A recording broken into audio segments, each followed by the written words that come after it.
Hello there. Thanks for joining me again for this edition of Sport Exchange. Sport Exchange, it's that program that brings you the best of conversation as far as sports business is concerned. So it's my pleasure to bring you this edition again.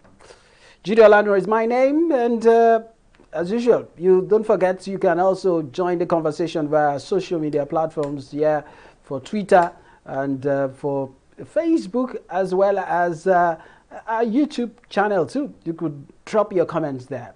As long as you can like or subscribe to our YouTube channel, you can also drop your comments. We will follow you up and we will continue the conversation. Today, it's another interesting issue that we'll be looking at on the show today. Today, we'll be looking at the marriage between African Continental Free Trade Zone area, the African Continental Free Trade Area, that's the Afcfta, and sports. And we have a Nigerian in diaspora who has the foresight, he is already working and preparing the minds of young people and those who are in the sport industry for the opportunities that will be springing up when eventually the African Continental Free Trade Zone, Free Trade Area begins eventually. So what a foresight, and it's always a pleasure as we engage people with this kind of mindset on the show. I've got Gabriel Ajala joining me all the way from London in England. Yes, Gabriel, it's a pleasure to have you on Sport Exchange. How are you doing today? I'm good, thank you very much. Thanks for having me. All right, Gabriel, let's talk about for you. You're there in England and thinking, forward thinking, I would say. You're already thinking about what will happen to African Continental Free Trade Area. Why are you so passionate? Because it's strange, to see someone there thinking about what's happening on the motherland, on the continent. Yeah, the motherland continent. And Yeah. you're so much interested. I think so. I'm very passionate about this area, the Afcfta. But to give you a bit more of a context, so as you mentioned, I'm based in London. I studied a master's in sports business, and my dissertation or my thesis was based on the NPFL, Nigerian Professional Football League. And obviously, doing my research, I realized there was a lot of opportunities, a lot of things that can be done to help improve the market, not just in Nigeria, but Africa as a whole. And so I started, from then on, I had the idea to start my organization called Africa Sports Unified. And we've been fortunate enough to, I guess, work with the UN at the right time of this Afcfta. And now they really do understand the importance of sports and engaging with young people, with women, and with people with disabilities as well, and engaging them via sports, but ultimately to contribute towards the Afcfta, which encompasses intra-Africa trade, regional cooperation, and they really see sport as a tool to do that. So we are working with them in enabling that. And I think it's a great opportunity, to see Africa grow and develop. All right, let's why sports? Because when you look at the breakdown, even looking at holistically now, looking at some of the vocal points of the Afcfta, I didn't see sports, but you are trying to ingrain sport into it and trying to make those of us in the industry also see the opportunities that abound. Yeah. It's a good question. It's a very good question. Even now in the work that we do, sports isn't really at the forefront of people's minds, especially on the continent. You have other areas that are maybe to them a better fit. But as I mentioned, the sport is so huge.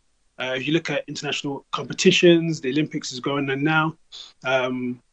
We've seen even recently when the basketball team, Nigerian basketball team, were beating the likes of the USA, how engaged people are with that, right? And especially with Africa, who has a really young continent. I think the average age is 19.8 or something like that.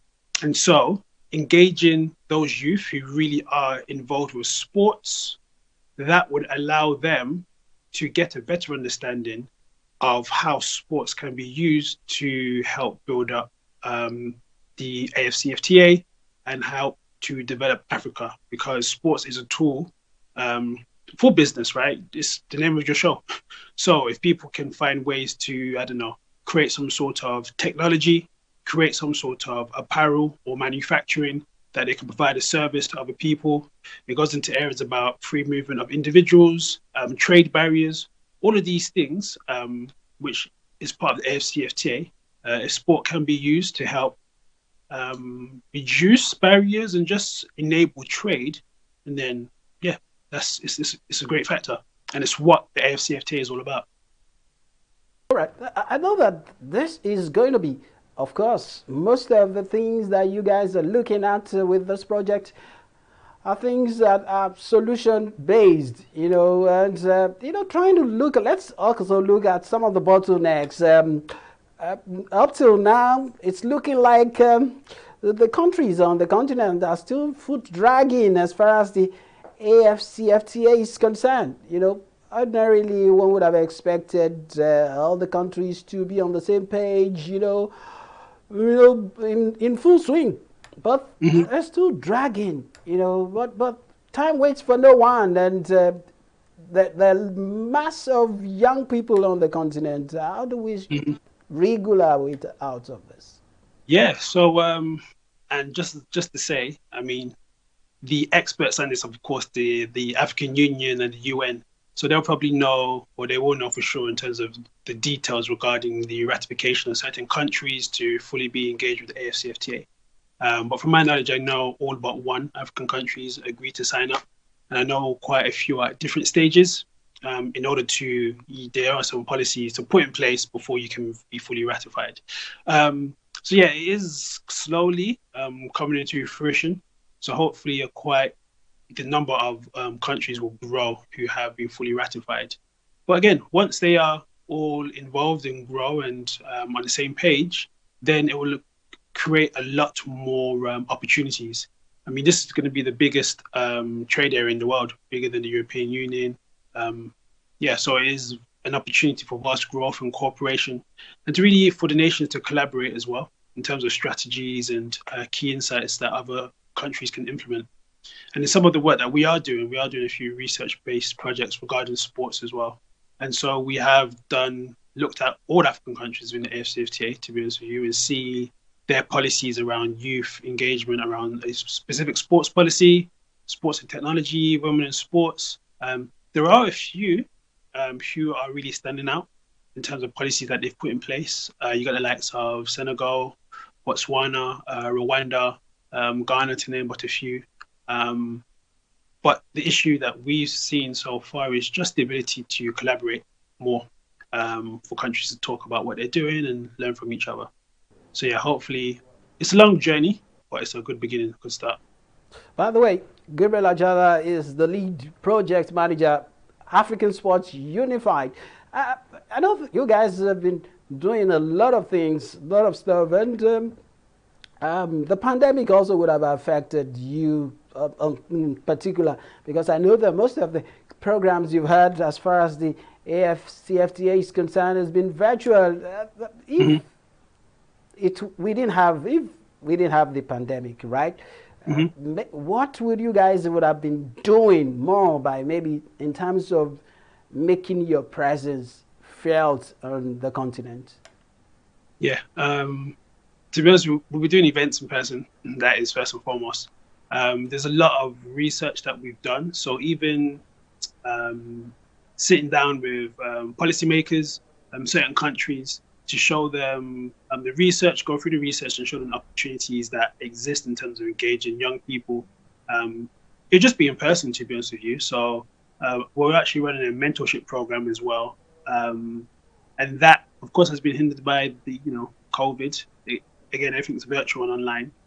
We did hope to engage with some organizations to maybe provide some sort of work experience or shadowing. But of course, we couldn't guarantee that because of the pandemic that we are hopefully moving out of. But I mean, it's the same case for everyone, right? So you just got to pivot and do the best you can. All right, let's talk. You said something about the sport mentorship program. I was going to come to that too. That's the AFCFTA, yeah, sports mentorship program. Yep. All Yeah. right. I know you guys just open the window for some people to partake in or to participate in that particular program. What is the program about too? You know, Hmm. how's it structured? Yeah, good question. Um, so the program is again all around the AFCFTA, and their aims is to engage with youth, women, and people with disabilities.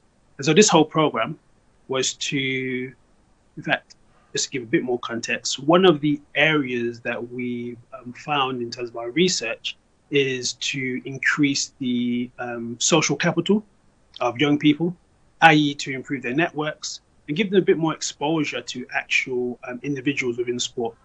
And now we're not just talking about football players or agents, which is just rife on the continent, but we're talking about other areas within the sports business or sports market. So you got sports media, you got administration, grounds people, manufacturing. There's so many aspects of sports that maybe people on the continent are unaware of that could improve the economies of one's nation. So that's what we sought to do. And so we engage with, as this is the first year we're running it, we engage with 14 leaders within sports who, if if they aren't working on the continent, have a interest in Africa or vested interest in Africa. So we engage with them, and we open the application for mentees to apply. We asked them certain questions that they needed to fulfill to get some ideas about their understanding, their capabilities, their understanding of the AFCFTA. We're really looking for youth, which was anyone under 35, and potential entrepreneurs who can be mentored by our mentors, or just people who just want to get exposure and learn from our mentors' business. So that, in a nutshell, was the reason behind it. And we started it in July. Yeah, early this year is when we kicked off. The whole program started, I think, in March in terms of the process, but the program actually began in July, and it'll run to the end of the year. And our mentees they do have a few, I say, tasks to do. So engaging, of course, with their mentors and potentially writing an article that will be shared on our platform and the UN's platform about a sporting element and how that can be used for the betterment of the AFCFTA. And they will also undergo some workshops. So 4 workshops around the key skills. We've partnered with that will be run by the ATPC, South African Trade Policy Center, who are part of UNECA, United Nations Economic Commission for Africa, and also the University of Stellenbosch. They have a dedicated sports leadership center there. So they have worked with us on delivering some of that content. So yeah, that's a program in a nutshell. Really looking forward to it. And the whole idea is for it to be long lasting. I know the program's just 6 months, but again, it's for them the mentees and mentors alike, to build networks, and hopefully these relationships will last them beyond the 6 months for a very, very long time, ultimately for the benefit of them and also the development of sports on the continent. All right. All right, it's still Spot Exchange, and that you, in case you just joined us, you just stumbled on the show, it's Spot Exchange, and I've been talking to the lead project manager, African Sports Unified, is Gabriel Ajala, who's based in London, and we're looking at the relationship between the African Continental Free Trade Area, that's the AFCFTA, and sports, and what is the African Sports Unified is doing with this. So that has been the crux of our conversation. We're going to break, and when we come back, I still have some questions for Gabriel Ajala.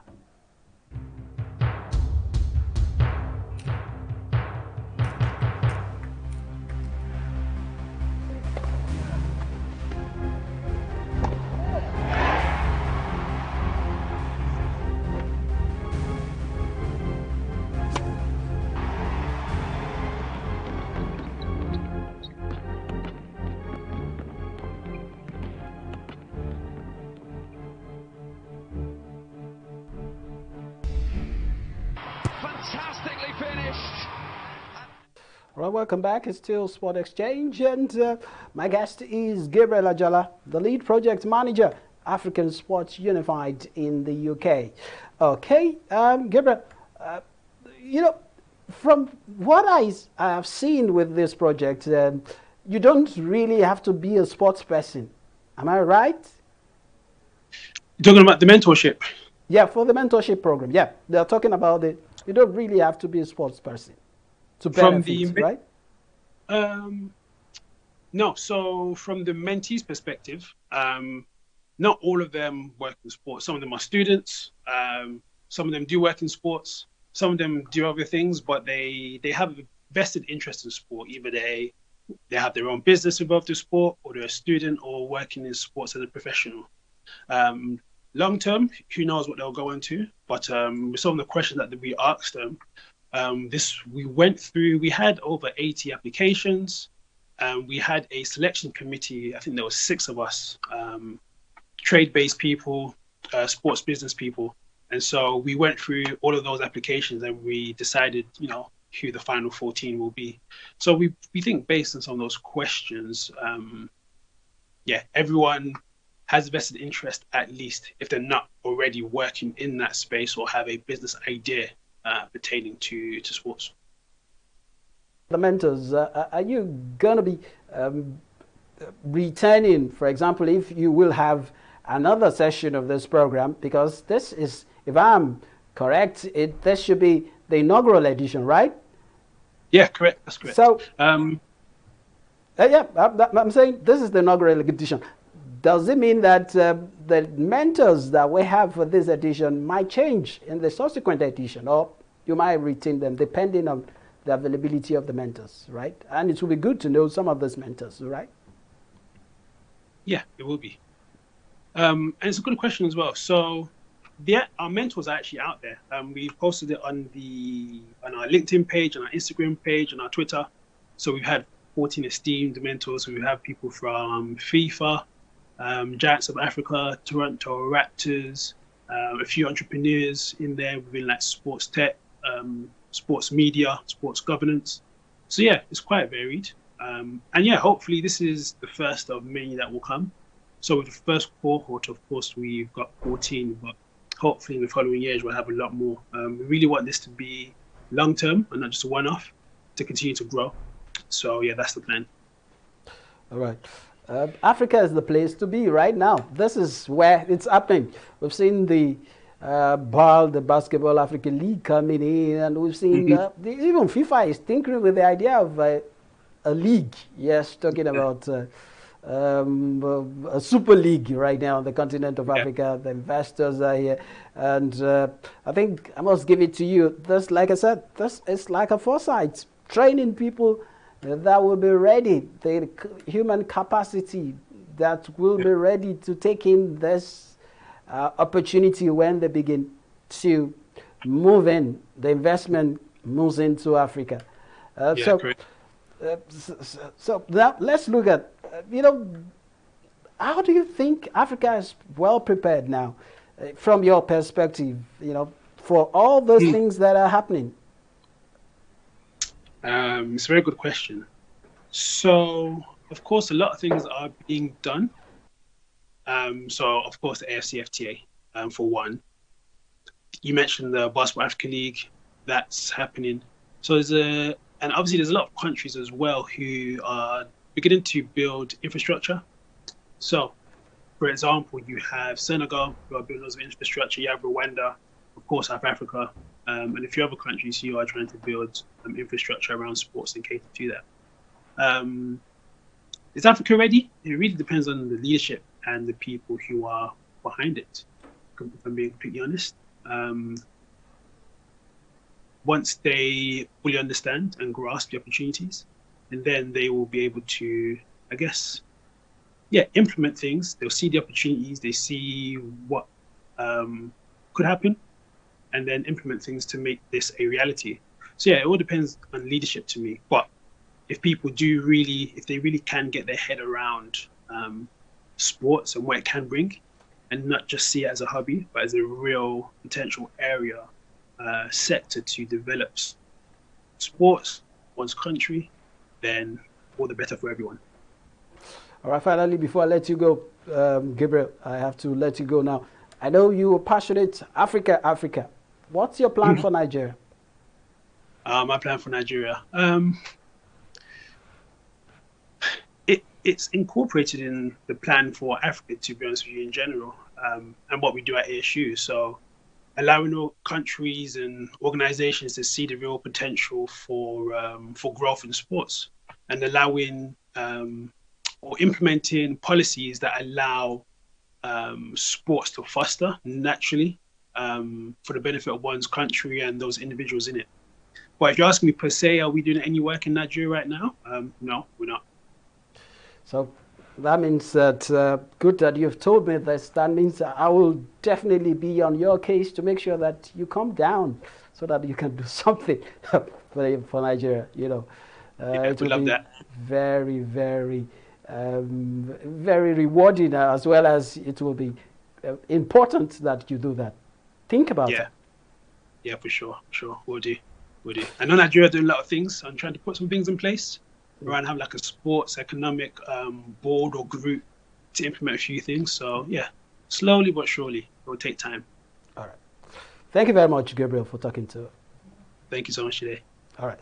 That was Lead Project Manager, African Sports Unified, all the way from the UK, London to be precise. We've been talking about the African continent free trade area and sports, the marriage between these two. Okay, that's it for now on the show. That is what the show is all about this week. Looking ahead as Africa get down to business, talking about the African Continental Free Trade Zone. Like I told you at the beginning of the show, don't forget that the conversation never stops here. You can bring it on even after the show on Facebook at Sport Exchange 24 on Facebook, at Sport Exchange 24 on Twitter, and for the YouTube, on our YouTube channel, it is TV 360 Africa. Yeah, Nigeria rather. TV 360 Nigeria. That's our YouTube channel. Subscribe and enjoy the best of indigenous content. Till I come your way next time, Judo Lano is my name. Yours truly, today, tomorrow, not the future in sports. It's over, and I'm out.